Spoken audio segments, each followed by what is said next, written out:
ഇന്ത്യക്ക് വീണ്ടും ട്രംപിന്റെ പ്രഹരം. തീരുവയ്ക്ക് പുറമെ ട്രംപ് ഇന്ത്യക്കെതിരെ അടുത്ത നീക്കവുമായാണ് രംഗത്തെത്തിയിരിക്കുന്നത്. ഇന്ത്യക്കാർക്ക് തിരിച്ചടി എന്നോണം H-1B വിസ അപേക്ഷയ്ക്കുള്ള ഫീസാണ് അമേരിക്ക കുത്തനെ ഉയർത്തിയിരിക്കുന്നത്. $1,00,000 വാർഷിക ഫീസ് ഏർപ്പെടുത്താനാണ് ഡൊണാൾഡ് ട്രംപിന്റെ ഉത്തരവ്. ഇതുവരെ ശരാശരി 2.5 ലക്ഷം തൊട്ട് 5 ലക്ഷം രൂപ വരെയായിരുന്നു H-1B വിസയ്ക്ക് ഈടാക്കിയിരുന്നത്. ഇതിൽ നിന്നാണ് ഫീസ് 88 ലക്ഷത്തിലേക്ക് കുത്തനെ ഉയർത്തിയിരിക്കുന്നത്. ഇന്ത്യ അടക്കം പല രാജ്യങ്ങളിൽ നിന്നുള്ളവർ ഉയർന്ന വൈദഗ്ധ്യം ആവശ്യമുള്ള തൊഴിൽ മേഖലകളിൽ ജോലി നേടാൻ പ്രധാനമായും ആശ്രയിക്കുന്നത് H-1B വിസയെ തന്നെയാണ്. ഇന്ത്യൻ ടെക്കികൾ അമേരിക്കയിൽ എത്തുന്നത് പ്രധാനമായും H-1B വിസ പദ്ധതി വഴിയാണ്.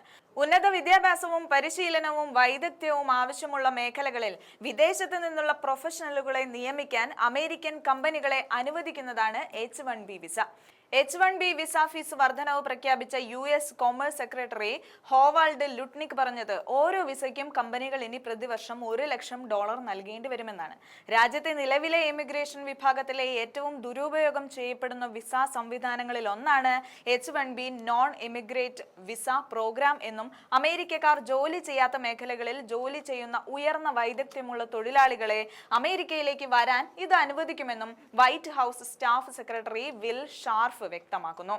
നിലവിൽ US സർക്കാർ $1,700 മുതൽ $4,500 വരെയാണ് ഈ വിസയ്ക്ക് ഈടാക്കിയിരുന്നത്. H-1B വിസയുടെ ദുരുപയോഗം കുറയ്ക്കാനാണ് ഈ നീക്കമെന്നാണ് ട്രംപ് പറയുന്നത്. ഏറ്റവും യോഗ്യരായ ജീവനക്കാർ മാത്രം അമേരിക്കയിൽ മതിയെന്നാണ് ട്രംപിന്റെ വാദം.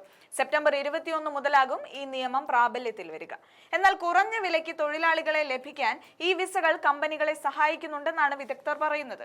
അതേസമയം അമേരിക്കയിലേക്ക് എത്താൻ ഒരു